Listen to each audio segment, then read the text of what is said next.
잇몸에서 피가 난다고요? 그냥 넘기시면 정말 큰일 납니다.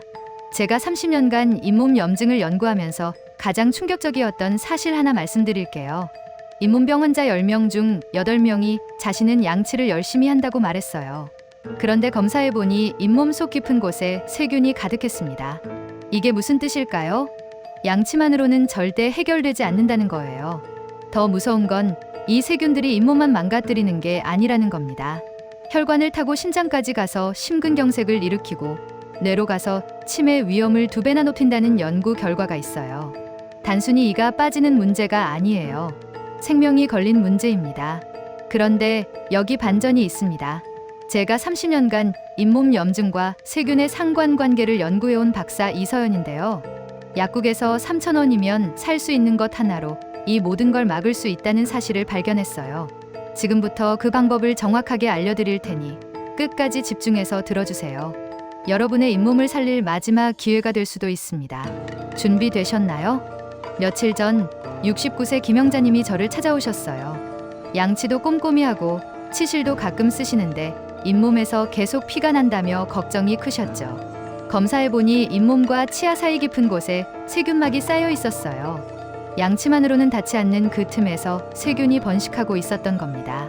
김영자님은 이후 양치법을 바꾸고 제가 알려드린 3,000원 홈케어까지 실천하셨습니다.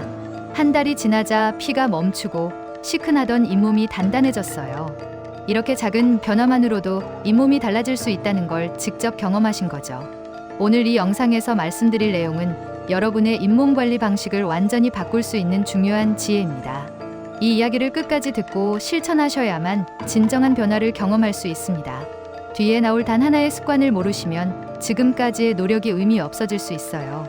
구독과 좋아요 부탁드리고 끝까지 보시면 왜 지금 잇몸 습관을 바꿔야 하는지 분명히 아시게 될 겁니다.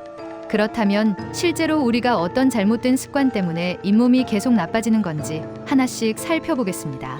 양치질만으로 충분하다고 생각하시는 분들 정말 많으세요. 저도 예전에는 그렇게 생각했거든요. 그런데 연구하면서 알게 된 게 뭐냐면 잇몸병의 주 원인인 세균막은 양치질만으로는 완전히 제거되지 않는다는 거예요. 한국구강보건학회 연구 결과를 보면 양치만으로 세균막 제거율이 약 60% 수준에 불과하더라고요. 69세 김영자님도 매일 양치했지만 잇몸에서 피가 났던 이유가 바로 이것이었죠.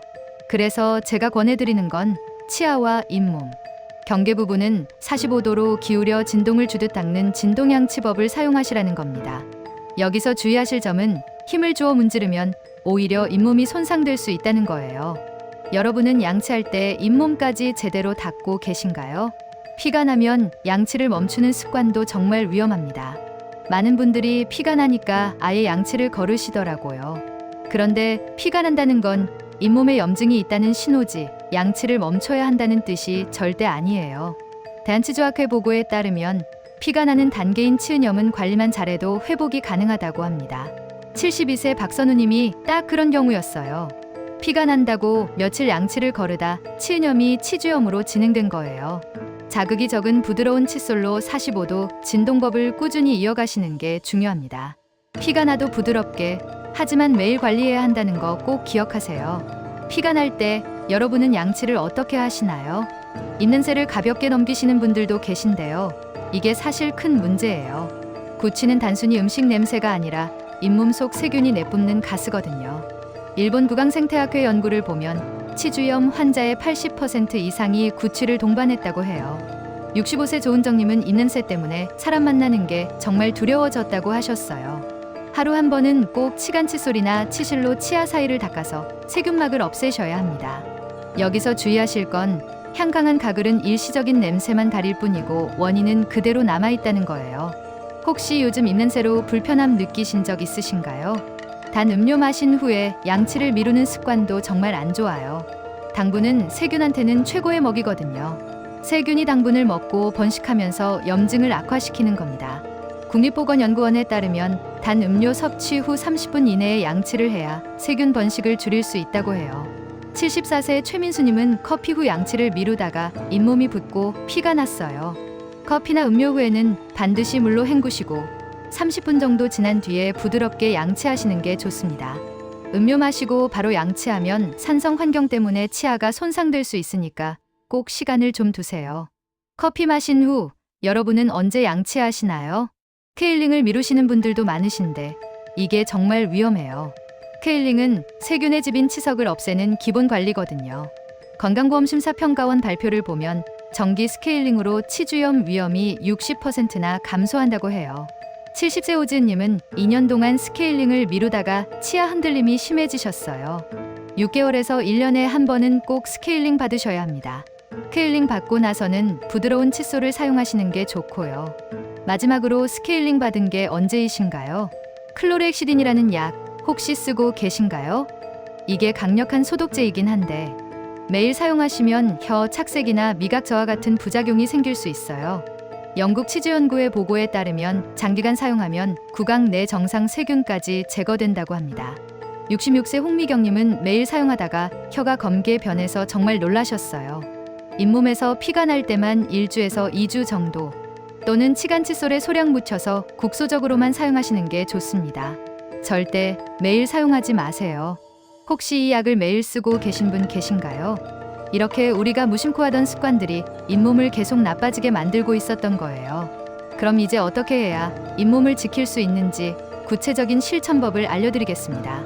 하루에 2번 진동양치법을 꼭 실천하세요. 칫솔을 45도로 기울여서 잇몸을 향해 진동을 주듯이 닦는 거예요. 여기서 중요한 건 문지르지 말고 제자리에서 진동만 주어야 한다는 겁니다. 한 자리에서 10번 정도 진동을 주고 그 다음 1cm 정도 이동해서 또 10번 진동 주시면 돼요. 지금 쓰시는 칫솔 혹시 너무 빳빳하지 않나요? 부드러운 칫솔이 잇몸에는 훨씬 좋습니다. 치간 칫솔과 치실을 함께 쓰시는 것도 정말 중요해요. 이렇게 하면 치아 사이 플라그 제거율이 80%까지 높아집니다. 다만 너무 큰 사이즈를 쓰시면 오히려 잇몸을 상하게 할 수 있으니 주의하세요. 식사 후에는 치간 칫솔을 쓰시고 자기 전에는 치실을 사용하시면 좋습니다. 치실 오늘 한번 써보셨나요? 식사 후에 물로 헹구는 습관도 꼭 들이세요. 단 음료 마신 후에 세균 번식을 막는 가장 쉬운 방법이 바로 이거예요. 입안이 건조하면 세균이 더 빠르게 자라거든요. 음료 마신 후에 물 한 컵으로 3번 정도 헹궈주시면 됩니다.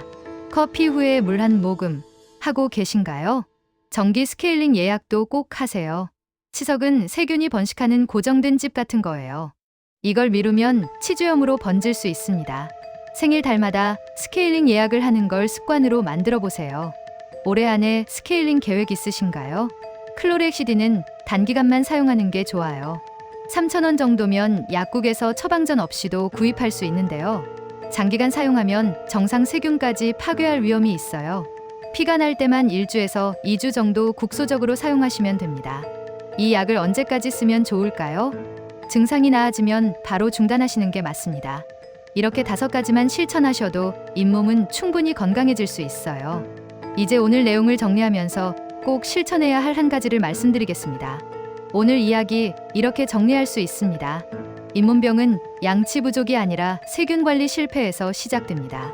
잘못된 상식으로 방치하면 잇몸이 녹고 치아가 흔들리며 심지어 심장과 혈관까지 영향을 미칠 수 있어요. 하지만 오늘 제가 알려드린 방법을 실천하시면 단돈 3,000원으로도 잇몸을 충분히 지킬 수 있습니다. 제가 제안드리고 싶은 단 하나의 실천은 오늘 밤 양치할 때 잇몸까지 닦기입니다. 치아만 닦는 게 아니라 잇몸을 닦는 습관이 모든 변화를 만들어요. 45도로 칫솔을 기울여서 잇몸 경계 부분을 부드럽게 진동 주듯이 닦아보세요. 이것만 바꿔도 한 달 후에 잇몸이 달라지는 걸 느끼실 겁니다. 다음 영상에서는 잇몸을 되살리는 음식과 피해야 할 음식을 자세히 알려드릴 예정입니다. 어떤 음식이 잇몸을 단단하게 만들고 어떤 음식이 염증을 악화시키는지 구체적으로 말씀드릴게요. 이 내용이 도움이 되셨다면 구독과 좋아요 꼭 부탁드립니다. 여러분은 오늘부터 어떤 잇몸 습관을 바꿔보시겠어요?